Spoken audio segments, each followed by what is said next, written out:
India నుంచి export చేసిన మామిడి పళ్ళను జపాన్ తో పాటు నేపాల్ కూడా రిజెక్ట్ చేసింది. ఎందుకో తెలుసా? ఎందుకు శివ?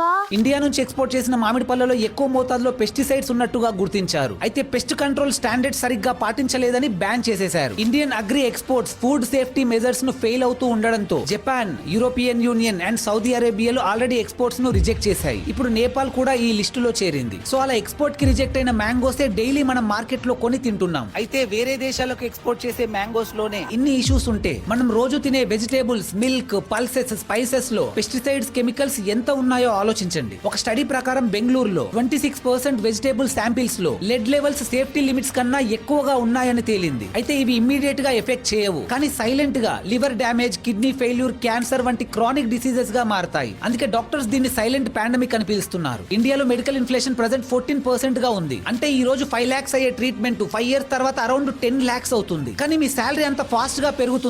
ఇప్పుడున్న పరిస్థితిలో ఒక కామన్ మ్యాన్ హాస్పిటల్ పాలైతే హాస్పిటల్ బిల్స్ కట్టడానికి లిటరల్లీ అప్పులు చేయాల్సిన లేదా ఆస్తులు అమ్ముకోవాల్సిన పరిస్థితులే ఉన్నాయి. కానీ అన్ఎక్స్పెక్టెడ్ గా హాస్పిటల్ పాలైనా అప్పుడు లక్షల్లో వచ్చే బిల్ కట్టడానికి మనం సఫర్ అవ్వకుండా ఉండాలంటే ముందు జాగ్రత్తగా